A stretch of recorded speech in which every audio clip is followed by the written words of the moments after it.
Okay, I'm going to do this. Good morning, everybody. Welcome to the Daily Whatever Show. Happy Boxing Day. I am Lawrence Winterman, I am Dana Dubois, and we and are joined here by. Qasim Rashid, nice to meet you all. Great to be here. good to see you, Qasim. It is so great to have you here. I was just joking before we went live that I feel like the theme of today's show, at least partly, is two Jews and a Muslim guy talk about what they did for Christmas. I was Uh, going to say this is the interfaith solidarity the world needs right now. I, Exactly, exactly. I I, think you that know, that's true. so in the Jewish community, there's just a long-standing joke that for Christmas we go out for Chinese food. What do Muslims in America do when the You know, dominant religion celebrates its that's thing? that's such a great question. I don't know if we've developed enough modern cultural tradition to figure that part of it out yet. Hmm, Because you have to remember the historic Muslims in America were black Muslims, were enslaved Africans, and many of them were forced into Christianity. Those who maintained their Islam were more worried about surviving than traditions. right. And then Asian Muslims were banned from immigrating here until about 1965. And so, and then even then, like my wave of immigrants in the 80s was the first, young people wave that came in. And now, as we have kids growing up, I think ask me that question in 20 years. And I think we'll have some kind of tradition established. That's just such a thoughtful question, Lawrence. I don't think we have one. I think we just kind of enjoy a day off and get coffee or something. That's what Nice, we did yesterday. So nice, nice.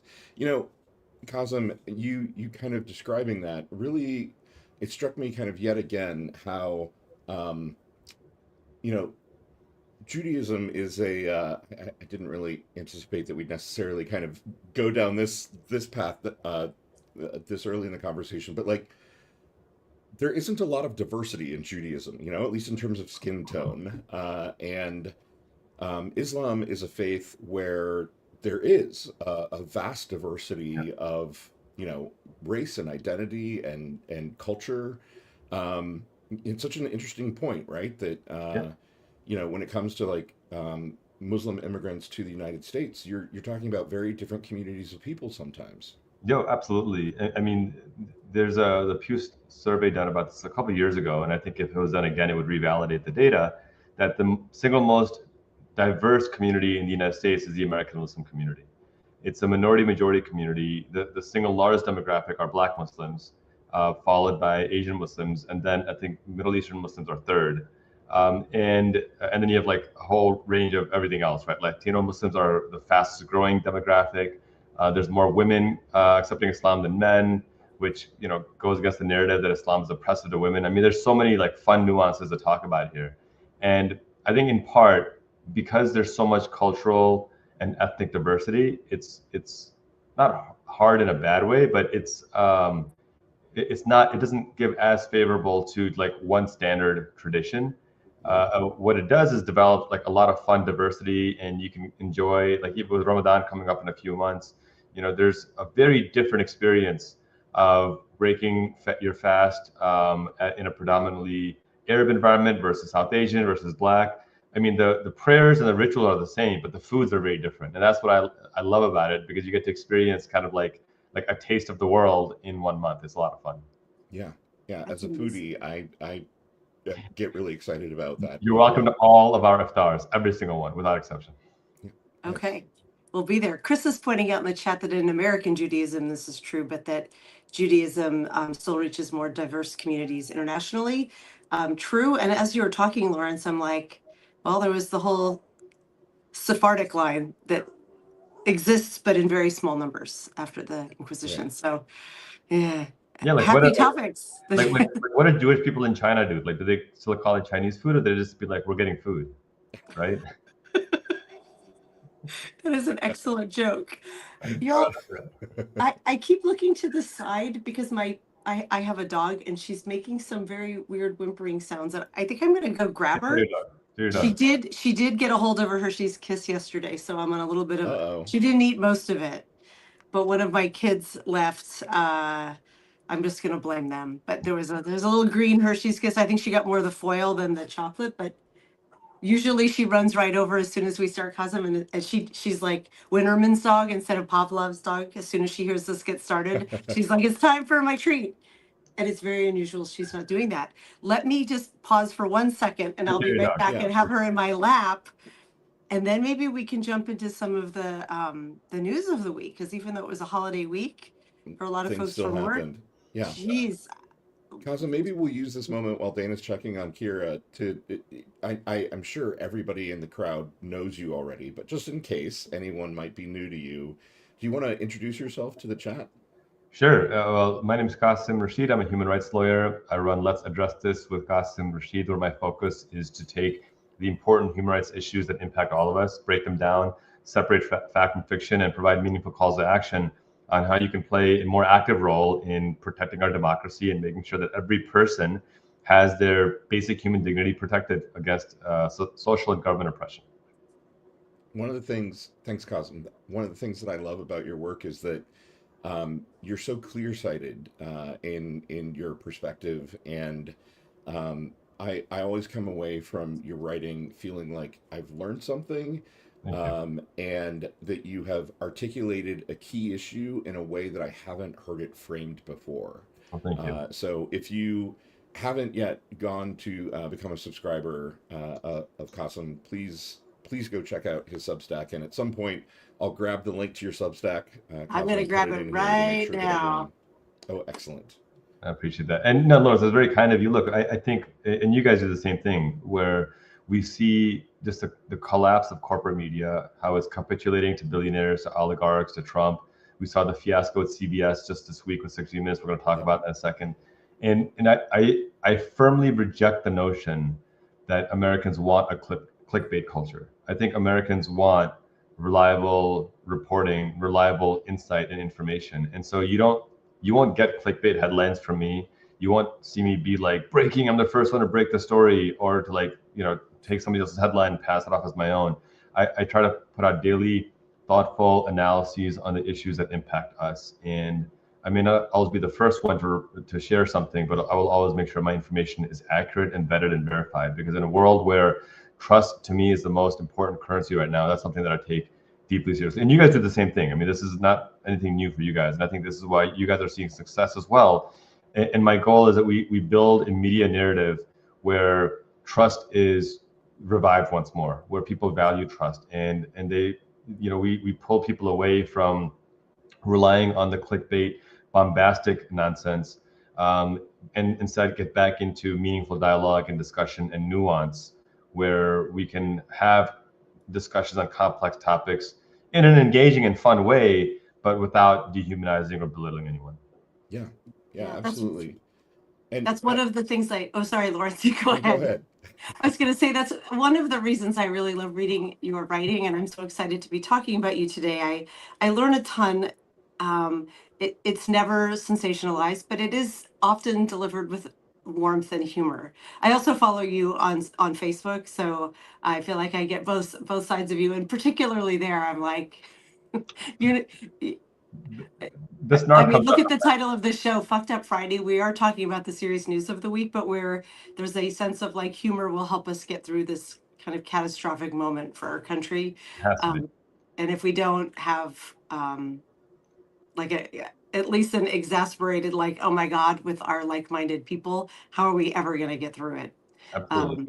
But to do it without descending into anything that's cruel, like I think a lot of sources can do. So it's a thrill to be talking to you here. Oh, thank you. Can't wait to hear your perspective on the news of the week, and also I think have some fun. And I think this little girl is not feeling her best. She feels she's Kira. I know. We're just she's our emotional support dog today. We'll say something very bad is happening in Nigeria right now. I know we're all kind of baffled by that after Christmas Day. We'll talk about it. Yeah, well, let's talk about that. Unless anyone has that as their Fucked Up Friday story, which would be a valid choice. Yeah. That actually was what I was going to talk about. Okay, well, we won't talk about that one first. We'll save it then. Yes. Qasim, one of the things you just said really hit me, which is I think people are actually hungry for complexity, right? They're hungry for nuance and understanding issues more deeply. And there's this myth, I think, that has been perpetrated at least since the 80s. I feel like somehow all the frat bros took over and like objected that that complexity in learning was for dorks and nerds. And Gesundheit, I think you might have just sneezed I did. I put myself on some mute. Yes. and so there's this like myth out there that the American people can't handle complicated issues, but we can. I think every time, at least in my experience, when I write something that has some nuance or complexity to it, people really respond to it. Has that been what you found as well? Absolutely. And we often think about how do we grow. I mean, because we're all thinking about that, right? We all want to grow our platforms. We all want to get more subscribers, more paid subscribers, all that stuff, right? That's just kind of, this is our livelihood. We're trying to make a livelihood. We're doing the things that we love. Right. And what I've consistently found is that the more thorough and the more like fact-checked and referenced article I write, the more engagement and subscribers I get, free and paid, without fail, without exception. And it's so funny because when I started out, the advice given to me was you got to have a clickbaity hook, you got to loop them in, and then you got to make the hard ask, and then you got to paywall, like right at the cliffhanger, you got to paywall and get people to pay. And I thought, that seems so cheap to me. Yeah. Like that sounds great if I'm like a celebrity, or an athlete or a movie star, and I want to talk about watching and now I've created art. I get that, for a want, but for a need, which I think human rights are a need, it shouldn't be a want. I can't be like, hey Lawrence, for $5, I can teach you how to combat anti-Semitism. Like, it's such a silly thing to me, right? It's almost like dehumanizing, actually. And so my first promise was I'm not going to put anything behind a paywall. And then after that, I said, I believe that people are sick and tired of the 10-second clips. And the audience that I want to reach are the people who are aware or want to become more aware of just how bad things are, and they want meaningful solutions to it. And that just doesn't happen in a 20-second TikTok video. I'm sorry. I love TikTok. I'm on TikTok. I post content all the time. But for this audience here, I found that the more engaged and researched I make my content, the more authentic it is to people because they see the work that I put into it, and the better response that I get. I mean, I did a piece just a couple of days ago that's been read over 100,000 times now about the KKK being founded on December 24th. I have it open right here on one of your readers. And thank you for that, Dana. And that just the engagement and response that I got from people, it's really interesting because some of it you see in the comments, but so much of it are from people who are well-meaning and say, look, I've done things in the past that I wasn't proud of. And as I read this, I realize how that directly relates to now. And I just want to have a conversation on how I can be a better person about this space. Yeah. And to be sure, JD Vance, they're not apologizing for being white. Thank you. They're apologizing for recognizing their complicity in racism, and they want to do better and be better. And I love that. I cherish that. And I tell folks that I always write with the sense that every person has the ability to do better today than they did yesterday. And that's what I'm trying to achieve. And I think that's what my writing tries to focus on. I think that's why it's being well received right now. Yeah, I love that point about not paywalling content that's kind of crucial to understanding this moment in time and making a difference, right? And yes. I mean, that's what we do here. We kind of operate on the NPR model. We offer all of our content for free and, hope that people contribute. And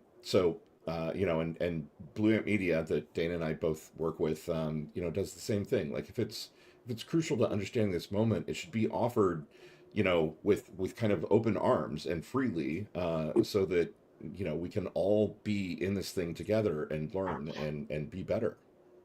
That's right. Yeah, we've talked about, right. We have a very active chat. Yanni just said, raise your hand if you've ever been asked to apologize for being white. Anyone? Right. Yeah, no hands are going up. But 55 years old and it hasn't happened yet. Yeah, so. Not yet. I saw a post on Threads that said it perfectly, that I'm not asking JD Vance to apologize for the color of his skin. I'm asking him to apologize for the content of his character. Oh my God, yes. I was going to say for being an asshole, but you said it a lot Right. nicer than I did. Right. Dr. King Thank may be more eloquent than most of us. So Yeah, thank you, Right? Dr. King. I just think we're at such a fascinating moment in, well, in Substack, but also just in journalism in general, because this is the destination of choice at the moment where either career journalists are being fired or are fleeing for ethical reasons. And then folks like some of us smaller stackers are kind of coming up from the ranks of like, how can I help contribute to this political moment? How can I help impact change in the way I want to? And we're all colliding here in this very magical way, trying to figure out the way forward. And I don't think the way forward right now is paywalling your chat so you can't have a conversation with people who are showing up for the live. We learn so much every day, both from our guests and also from our audience here. So we're grateful to everyone who's joined us this morning.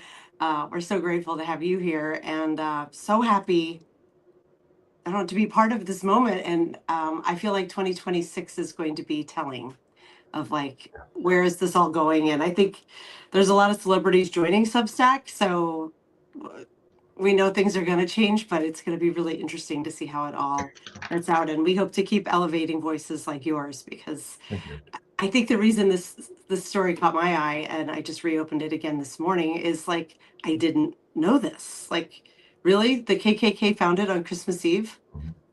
That's like, yeah. I mean, just put yourself in the frame of reference, right? The Civil War has just ended 8 months prior. yeah. 700,000 people killed in this war. There is still, we haven't gotten to Texas yet, so Juneteenth hasn't happened yet. And there is severe turmoil.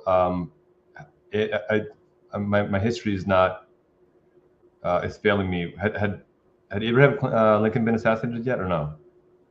What day was he assassinated? But there's, whether he has or not, there's a lot of turmoil in that space as well. And as the country is like, starting to try to heal from this horrific wound that is existential, a bunch of white supremacists, so-called Christians, get together and say, you know what we need? We need a covert terrorist organization to continue the work of the Confederacy. And someone said this, the biggest mistake the United States ever made was never punishing the South properly, was conceding to the South, whether it was Electoral College, whether it was allowing them back into the Union without paying restitution and reparations. All these things that we see to this day were germinated at that time and embedded in the fabric and the DNA at that time. And it's daunting to think about. 160 years is a long time, but it's also just 2 human lifespans, right? That's basically it. And the fact that we're still talking about this now as the KKK, because the other part of the article, Dana, that you'll notice is that it talks about the revival of neo-Nazis because the FBI is backing off altogether and going after, this magical group called Antifa, which I don't know. There's headquarters. Like, are you guys having headquarters? I don't know. It's just like, what's happening here? If it means being anti-fascist, I'm all in. Right. That's it. And so I live in Seattle. I'm pretty sure the headquarters could be here somewhere. Oh, well, Seattle, yeah, Portlandia, Seattle, Portland. It's not great over there. But that's I'll stop my rant. But that's basically why I wrote it, because most people don't know that we're at the 160th anniversary and just how coordinated this was. Racism is not chaos; it's coordinated, and people need to understand that everything we're seeing, every racist act in American history from a government standpoint, has been highly coordinated. It was not out of ignorance; it was deliberateness, and that's the scary part. Right. And he was dead. Oh, I'm sorry. Keep cutting you off. April 14th, Janet jumped in and informed us that April 14th is the day that Lincoln was assassinated. Thank you. Yeah. Qasim, we talk on the show, a lot now because I kind of keep pushing the issue, but I feel like we've never had a big national conversation about reparations, right? And kind of, drafting on your point here, it has just been 2 long human lifetimes since the Civil War, and we've never done the work around processing the trauma of, Black people being enslaved, dragged in chains to this country, being held in chattel slavery for 400 years. And then the trauma of, the promise of freedom and then Jim Crow for 100 years, essentially. And, Uh, reparations has never really been a big national conversation, and my contention is I know that people will object. I know that people will say it's hard and it's complicated and it's a vast amount of money. Um, but even just having the conversation and acknowledging that there's a gigantic wrong that needs to be corrected still is kind of at the heart of this political moment as well, right? Like to your point that um, the KKK has been around for this entire time. They've been actively advocating these, anti-black, ideologies for that entire time, and we just keep pushing the conversation down the road. I'd be curious to hear your thoughts on a complicated topic like Yeah. reparations. There is legislation, HR 40, that's introduced every year, and Republicans vote against it, and enough corporate Democrats refuse to vote for it as well, which shows just the complicity and the cowardliness of corporate Democrats. So the idea that we haven't formulated a plan is just not true. I know a lot of critics say that, and it's just not true. It's out there. That's one. Two, I think we need to make sure we're framing reparations properly. It's not a handout. It's not charity. Right. It's accountability. If Dana, if I come to your house and bash in your car windshield, you Hey, you saying you have to pay for that is not charity. It's not a handout. It's I broke your car. I need to pay for your car windshield. If God forbid I firebombed your house, um, demanding that I pay for that is not charity. Now, if someone does that for 266 years, it doesn't suddenly become charity. It's just that much more of an accountability, and it's that much more severe and extreme. And I bring up this illustration as kind of gruesome as it is to prove a point that if we can agree across the political spectrum that if somebody comes and burns down your house, they better pay for it. Then why would we suddenly scoff at the idea of that being done for 266 years as charity? It's nonsensical. It's completely nonsensical. And then the final point is, how are we going to pay for it? Well, look, what we know for a fact, for an absolute fact, is that the government who initiated that slave trade is still with us, is still alive. Yeah. We know that many of the banks and the insurance companies that profited off of that, they're still with us. So we're not asking individual, Joe the plumber to go and pay for it. We're asking the institutions and the government that enacted this to be accountable to it. And maybe you can't pay it in 1 year. Maybe you need a couple of decades to pay for it. Well, that's a good idea. Let's start doing that as well. We know for a fact that that the reparations paid to Jewish people weren't paid in 1 year. We know for a fact that reparations paid Haiti had to pay reparations to France for France losing their enslaved people. If it can work that way, it can certainly work this way. And so I don't see this as a 1 year like Thanos snap of the finger. I see this as like a decades-long process. Yeah. And then the final point, I'll add this fourth point. To those who say, well, it was so long ago, ignoring for a moment the sheer hypocrisy and cruelty that because systemic white supremacy delayed it, now we shouldn't do it. If you don't want to wait for that long, let's pay reparations for redlining during the Jim Crow era, because those Black elders are still with us. And for those who don't know what I'm talking about, during the Jim Crow era, post World War II especially, Federal Housing Authority redlining denied Black people loans, denied them access to capital, denied them homes. And so whereas white Americans were able to buy homes off of 0%, 1% loans or off of government loans, Black people weren't. Home ownership is the number one source of generational wealth. Those homes that were built back then and then sold and resold, those are now worth $500,000, $700,000, $800,000, $1 million. White Americans were able to use those loans, that equity, to pay for college, to start small businesses, to pass generational wealth on to the next generation. Black Americans weren't. And that's why today the median wealth for a white family is $147,000, and for a Black family, it's $3,600. Right. And so even if you don't want to go back 2 generations or 2 lifetimes, go back 1 lifetime and pay reparations to those Black Americans who were denied justice. And I promise you, you'll feel better about yourself, and our economy and our society will be a lot better as well. Sure. And to that point, it doesn't have to be cash payments, right? It could be free college, right? It could be college and voc tech for Black folks like we could be creative in the ways that we actually pursued justice for this. So Well, I think you bring up a really good point, Lawrence. Because remember, why did HBCUs exist? Because even after public slavery ended, white folks were like, nope, we don't want black kids learning here. So black people right, had to set up their own schools. And so, yes, there absolutely should be free tuition. I think free tuition should be for everyone. It's insane that we're charging for tuition. But I do want to emphasize Yes. we can be creative and there should be cash payments because at the end of the day, cash is king. And that's how we ensure that there's meaningful accountability in this space. yeah, yeah.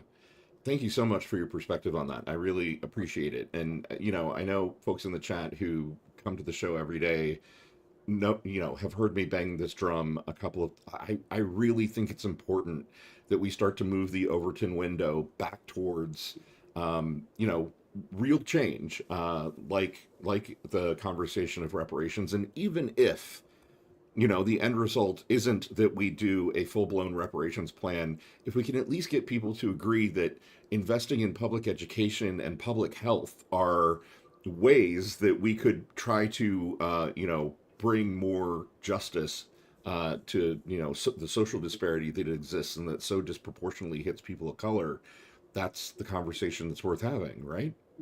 100%. Yeah. Yeah. I wonder if we could. You mentioned the whole CBS 60 Minutes debacle. I think most people at this point have seen the the redacted piece, thanks to Canada and thanks to folks who have reposted it everywhere. So I'm going to go grab a link because I don't know if that theory is true. Okay, So let's. yeah, I know grab a link. Blue Amp We has shared published it it. on Blue Amp because we Yeah, wanted to I'm make going to sure go that find people it saw it. there. And I know Um, Julie Roginski and on Mayday Network did a great one too, yeah. because both offer commentary alongside of it. But everybody should see this clip if you haven't seen it. Do you want to? You take that while I go grab the link, Lawrence. Well, Qasim, I know um, your experience as an attorney. You've got some very well-defined thoughts on this, and upon seeing the piece, I'd love to hear kind of your reaction to it. Mortifying and reflective of just kind of the broader cancer of what happens when billionaires buy media outlets. This Mhm. is a modern day concentration camp. It's a modern day torture camp. Yes. Everything described in the CCOT prison, whether it's the the stacked four high bedding that are metal that don't have any actual bedding, whether it's the torture chambers where there's no light, whether it's the fact that the inmates were denied medical aid, or the fact that they were forced to drink the same water that they used to clean themselves. I mean, this is urine and feces infested water that they are being forced to drink. Everything that's being done there was done in these concentration camps in Germany. I mean, just people are dying in there. People are being denied due process. They're being told you will never leave here again. Help me understand how that's any different. And for someone like Christy Noem to go there and take a photo op in front of people who had nothing to do with the United States, by the way, and claim that these were the people taken, it's the height of propaganda. Goebbels himself would be blushing that and would be jealous that he didn't think of that first. And Yes. and for Barry Weiss, who is funded by right-wing billionaires and was installed in that position for a very particular reason, and that is to do the bidding of right-wing billionaires and fascists, for her to have just so little shame that her journalists, not even her journalists, CBS journalists, worked so hard to put together such an excellent and important and informative vetted piece that according to the main journalist, went through 5 different reviews. For then Barry Weiss to just unilaterally lie and say, well, the Yeah. administration wasn't able to comment, knowing full well that one, that's not a requirement. It's Right. pretty standard journalistic procedure to say, we reached out to so-and-so for comment, they didn't respond. And then to also, but so that is bad enough. But then to lie and say they didn't comment when they've been on record repeatedly praising CCOT is just the height of stupidity and absurdity. And I think anyone, Republican or Democrat, who cares about basic human rights, basic dignity, basic due process of law, basic constitutional principles, should recognize that this is an attack on all of us. Because the thing about fascism is that once it's done consuming the particular minority it particularly despises, it finds new minorities, it finds new subgroups, it finds people who aren't as loyal. Look at North Korea right now. If you don't mourn the loss of a leader enough, you can be reported and arrested. And people laugh that, well, that's just an extreme, but it didn't happen overnight. It happens through processes like these. And so I think the journalists at CBS did a phenomenal job with the TCOT story. And Yes. I'm glad that Canadians stepped up and got it spread out. I put it on my YouTube, and then CBS filed a copyright complaint and got it taken down.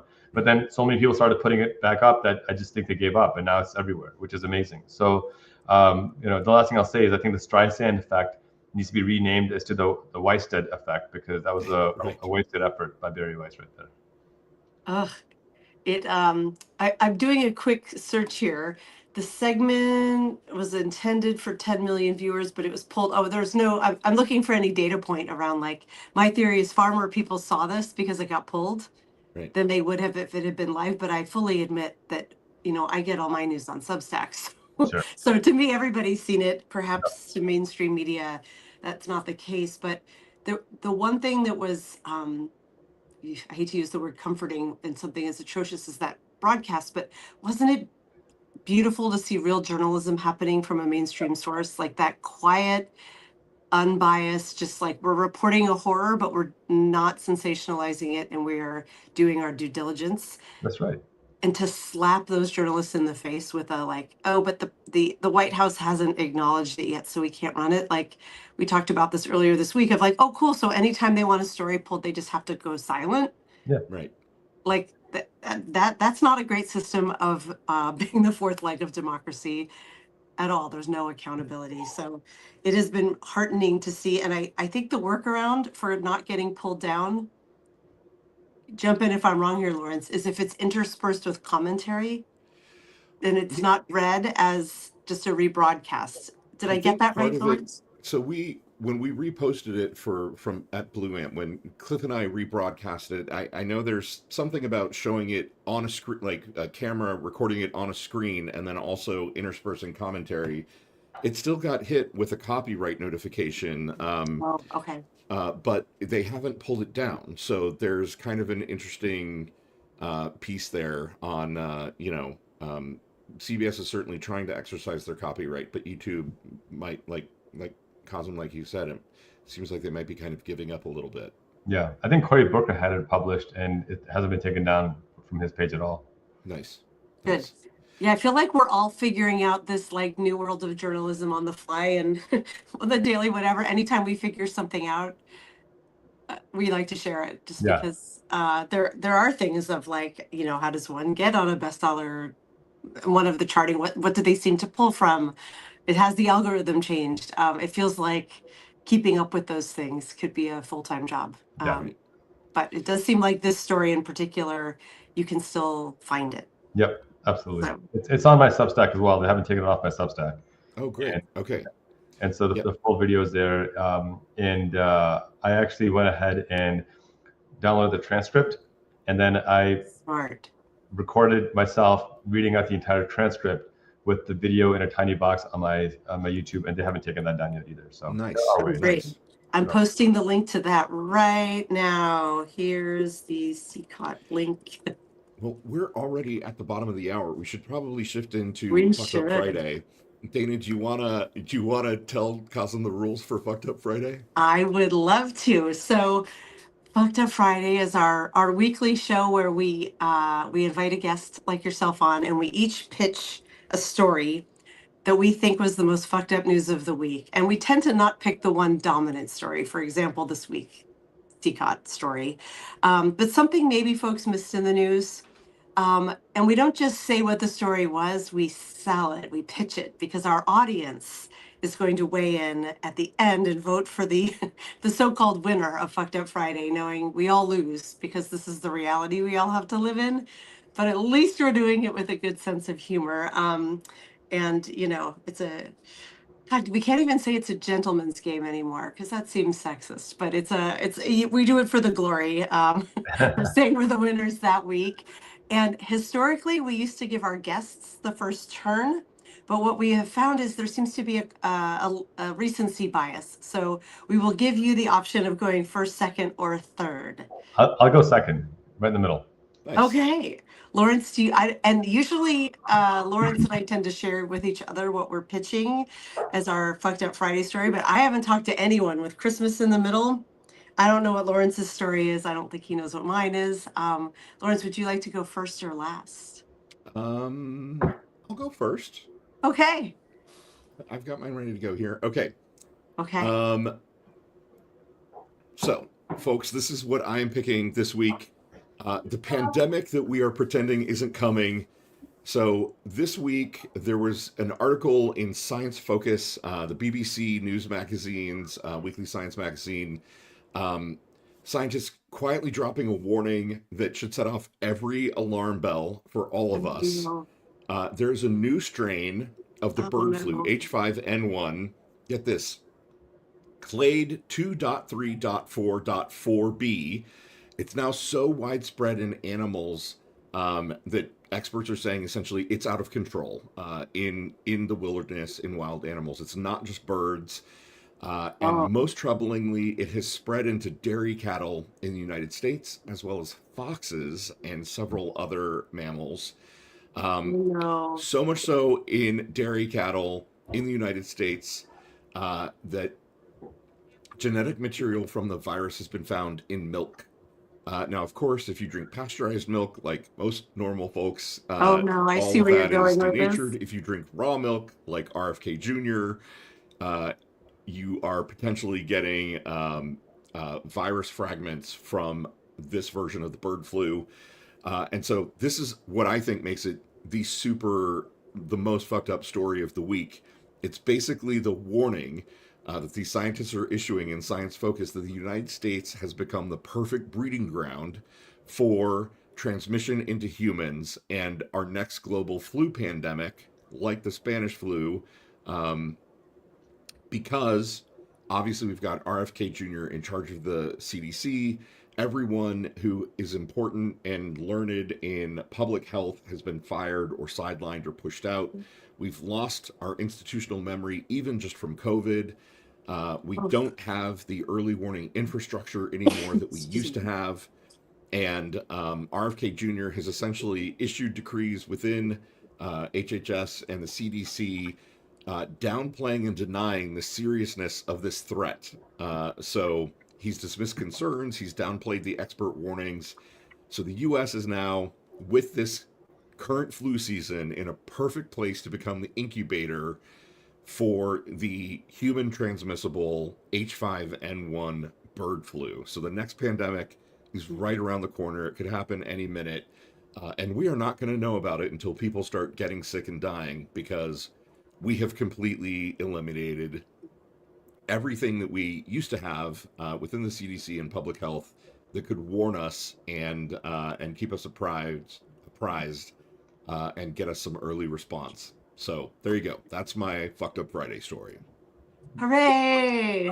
I'm waiting for the comedy part of that. That's horrifying. And you also add into the fact that there's an actual measles outbreak in South Carolina right now. Right. And that's accelerating as well. So this is not good. It's not good at home. Oh my God. And I'm just thinking all the things layered on this of like, one of my big personal stories for this year, not a fucked up one, just I work in tech. And so return to office, the mandates are everywhere now, and they're rapidly becoming 5 days a week, get back in your desks, all of those freedoms we were allowed about how and where we worked during COVID, first out of necessity, and then just sort of out of, it became a norm. Those norms have completely rolled back. So here we all are smashed in these office buildings. Yeah, not good. No, I don't even have clever commentary, Lawrence, other than, sorry, I'm wiggling in my chair. Stock up on masks. And flu vaccine, right? Like they're still at least allowing us to get the flu vaccine. If you haven't gotten yours for this season, go get it.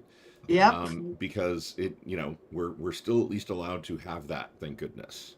Yes, I have gotten both of mine, COVID and flu, but my kids haven't yet. So this is a good reminder to get out there. There never really seems to be a good time to just get to be like, you can be sick, but maybe this week while they're off school, I can do that. Oh God, that was a doozy, Lawrence. Seriously, fuck this administration. How I will never understand how the takeaway from 2020 for so many was like that was fake. The refrigerators of people, like I'm not gonna get into that too far, but just good pick, Lawrence. That was a really good one. Qasim, you're up. Yeah, I was gonna say I should have gone first. Dang. Well, my story is pretty jacked up as well. We're seeing this modern day colonizing mentality taking hold aggressively. The fusion of funding Netanyahu to continue to bomb Gaza and Lebanon and Syria, to allowing Putin to continue his aggression against Ukraine and invade and bomb Ukrainian civilians, to now Trump himself having bombed and killed more than 100 fishermen without undue process, absolute war crimes, and threatening to invade Venezuela, which I'm convinced he was about to do before he got talked out of it last second, and he might still do, to now bombing Nigeria.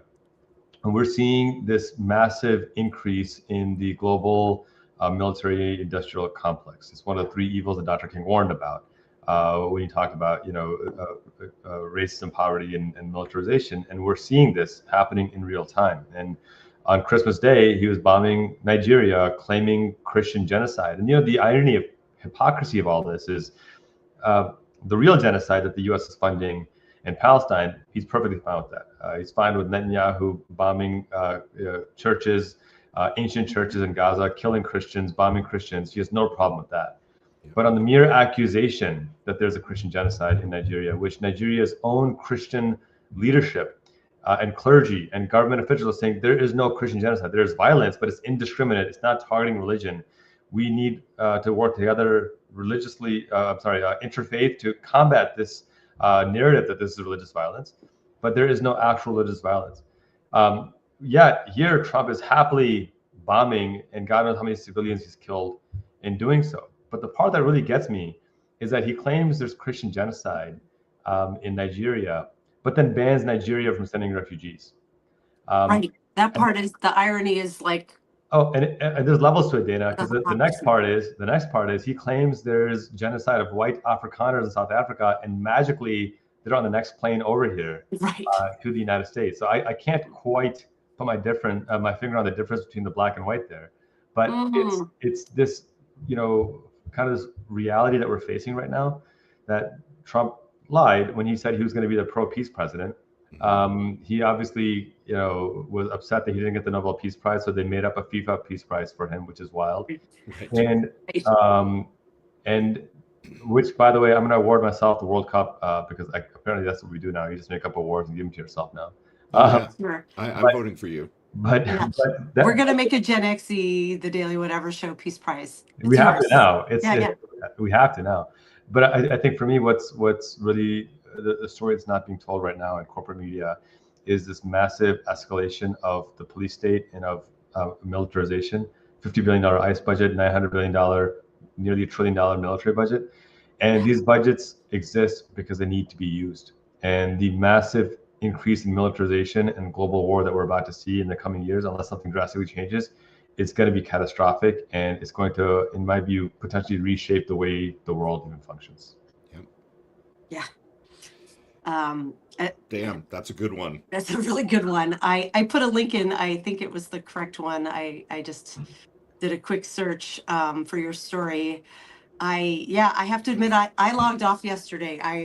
I barely looked at Substack. I was like, I might be Jewish, but it's Christmas. My kids are here. We open presents. We watched Elf, which I have to do every year. And had a big meal. And then I started looking at the news last night to get prepared for this. And I was like, wait, Nigeria? Like that. So I'm really glad you picked this story and did a bit more of a deep dive into it. Oh, I have to close it though, because CNN is putting up giant ads for toenail fungus. Like the really big problem is like, why we all know this, for profit media, like There's They'll a glaring example that's not the worst thing about it, but I didn't need to see that no. this morning as I was trying to seriously look at news. A great story pick. You all are tough acts to follow. And I will follow it now. And I'm going to say I wear my Fuck Trump t-shirt that Lawrence made for me every Friday now. So fuck Trump for all of this. It's the end of the year. Like fuck Trump for every fucked up Friday we've had this year. Yeah. Because every single one of these stories, they all have him and his supporters and his regime at the top of it all. But here's a delightful one. I'm bringing this one back home, domestic, and a little. I'll just read the headline from NPR. Student loan borrowers in default may soon see their wages garnished. I'm going to put the link here in the chat. Here's the story. Let me navigate back over here. So, starting in January, the Trump administration will resume garnishing wages from student loan borrowers in default in early 2026, the U.S. Department of Education confirmed to NPR. The move comes after a years-long pause in wage garnishment due to pandemic. So, during the pandemic, folks who were in default, they paused all of that and acknowledged there's a hardship. The Trump administration has decided, did we lose Qasim? I think he just had to go off screen for a second. Okay, perfect. I'll keep reading. So the Trump administration has decided now in early 2026, as so many people are either losing their health insurance or it's just becoming so catastrophically expensive that it's going to be an immense hardship for people who needed to keep it. Why not also start garnishing wages in order to get people to pay back student loans? Those of you who've been here following us in our show for a while know I have a child about to start college next year, so college costs very top of mind. We have been saving, our kids' whole lives to try to pay for school, and it is catastrophic the amount of money it costs to send a kid to school in the United States. And Lawrence and I are Gen X. I think most of you all know that. And it was bad and hard when we went to school, but it has just gotten astronomically more expensive. Student loans, interest rates have gone up disproportionate to anything else. And it is, I have been drilling this into my daughter's head since they were very young of like, no education is worth becoming, and I'm not using this word lightly, a slave to capitalism if you owe this like insurmountable amount of money as a young adult. And so I can hear how people on the other side of the political aisle will hear this story and be like, oh, well, you borrowed the money. Of course you have to pay it back. There's nothing wrong with this. Good, let's go get our money. But while we're giving all of these crazy tax breaks to billionaires, we're jacking up the costs of healthcare, groceries, and inflation like off the charts. Trying to feed families has become such a hardship. To layer this in is going to be an immense burden, and it's not an insignificant number of Americans. According to the story on NPR, 1 in 4 federal borrowers are in this state right now. 25% of those who chose to educate themselves to try to get ahead in this world, who were told this is the only way to get ahead in the world is to get a college education. Yeah. They are in default, which means they are more than 270 days late. It's 3.7 million Americans are in that state, and another 2.7 million are in earlier states of delinquency and heading toward it. So the impact of these folks having their wages garnished makes me sick. So this is my fucked up story of the week because I felt like it barely made the news. It's Christmas week. They're just sort of like, oh, did you just spend money, to have Christmas dinner and buy some gifts for your family? And have you been struggling all year and panicking about health insurance? We're garnishing your wages. Like that is what a fucked up thing to do to announce Christmas week and to start as soon as we get back, January 7th, this goes into effect. So if this impacts you, know that this is coming. And that's my pick for fucked up story of the week. Like, Read the room. All Read the right. room and don't do that. Dana, if I could add to that, Yeah. I did hear, I had to pause for a second and I'll share without getting into details. One of my colleagues is a teacher, and the father of one of their students got picked up by ICE. And they're documented, they're on a green card, but just got picked up by ICE arbitrarily, and they don't know where he is. This is the world that we're in right now. They're calling me because they need me to connect them to an attorney. I've been working on getting them an attorney, but this is the world that we're in, that I'm getting these kinds of calls constantly from folks. Oh, that's what just happened just now. That's happened right now. That's why I had to go off camera for a second. Oh my God. Just now. Oh my God, Qasim, do you need to go? Because No, if you need to go, I got her to where she needed to go. I got her where she Okay. needed. But my point is that this is the world that we're in. This is not a sustainable democracy. This is not one of those, violent criminal MS-13 things that they fabricate. This is oh my God. hardworking blue collar guy on a green card, and ICE just picked him up, and they have no idea why, and they have no idea where he is. This is the world that we're in. So didn't mean to steal your thunder, but I wanted to apologize for my absence for a few seconds. You don't need to, you're a superhero as far as I'm important. concerned. I wanted to add to a really important story, Dana, that this I can't stand this argument that, well, why'd you take out the loan if you can't pay it back? Hold up for just 1 second here. If that's the argument, why are we forgiving PPP loans? If that's the argument, why since 1980 have we forgiven more than 10 trillion, not billion, 10 trillion in corporate bailouts? We're talking about 1.7 trillion, which is not a small amount of money, but first of all, it shouldn't have been there anyway, because education should be subsidized by our taxes. But if we can forgive 10 trillion to billionaires and centimillionaires, why the hell can't we forgive 1.7 trillion to 45 million working Americans? It just makes no sense whatsoever. And there's also a racial element to this as well. Going back to my point earlier about the FHA loans and housing, that has resulted 20 years after white students take out student loans, 95% of them have paid it off because they're using generational wealth to pay it off. 20 years after Black and brown students have taken out loans, 95% have not paid it off because they don't have generational wealth. And so this is a system designed to continue to exacerbate the class crisis and the race crisis in this country. And for Trump, this fascist, to come in and start to garnish wages of mostly women, of mostly Black and brown people, it's just going to further exacerbate that crisis. So, I'm so glad you brought that up, because it's not getting the attention that it deserves. This is going to devastate tens of millions of people in this country. Yeah, I've tried to explain to folks who don't have kids, or people who I know who maybe don't worry about money the same way that we do, of like how, like, I knew college would be expensive. Their dad, my kid's dad, and I have been saving their whole lives. We have two daughters who are 15 and 17. And we have saved what I consider a pretty significant amount of money. It is nowhere near enough. Nowhere near enough, even to go to a state school. And in this case of the state school, a lot of it is because it's expensive to set up a home, right? They have to live somewhere, the dorms or an apartment, and feed them for a year. And that's becoming so much more expensive. But like, catastrophic, like easy 150K to put your kids through college each or more. That's at a state school, like all in. And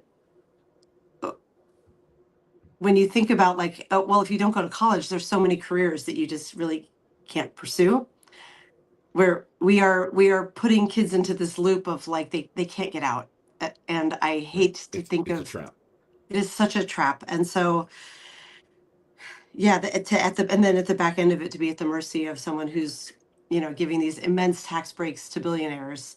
But it's like, we're going to garnish your minimum wages so that you can pay back and these loans somebody who literally had to pay a $25 million fine for conning people on Trump University. Like, this is the worst person to electorate anyone on paying back student loans. You can't. Oh my God, I almost forgot about that. Yeah, such a good point.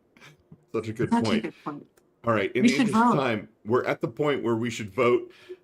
So, chat, you know the way that this works. If you're voting for my story about the inevitability of the U.S. becoming the global pandemic epicenter for bird flu, put Lawrence in the chat. If you're voting for Qasim's story about the Christmas Day strikes on Nigeria and the hypocrisy there with regard to the claimed Christian genocide, put Qasim's name in the chat. And if you're voting for Dana's story on student loan garnishment starting on January 7th, For folks who are in default, put Dana's name in the chat.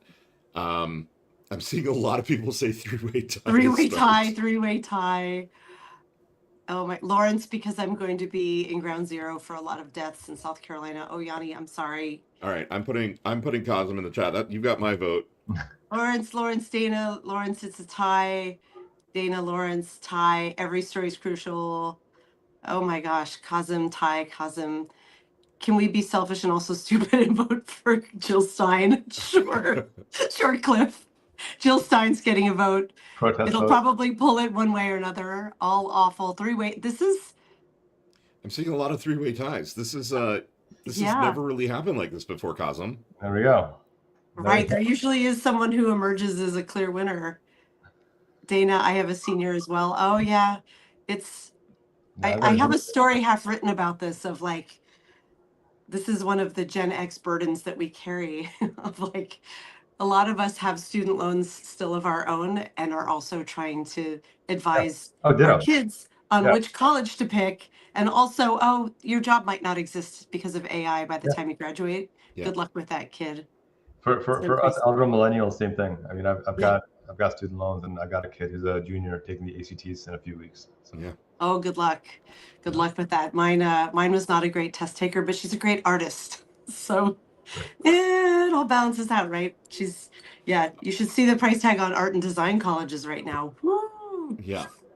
But right, I think it's a tie. We should just declare it a three-way tie. Really, like I've never seen so many people voting for a three-way tie before. Yeah. Amazing. Awesome. Congratulations. It's great. I'll expect my giant trophy and ceremony. Right. We all get tiaras. Yes, along with the Daily Whatever Show Peace Prize that has just been created, and we've named you the first winner of that. Three-way tie, exactly. Yeah. I know. If they can give three-way ties to Nobel Prizes, they can give three-way ties to this one as well. It's good. Yes. Right? Yes. I see no reason why we can't say it. And what a good way to end the year. This is actually our final broadcast of 2025. What a fucking year.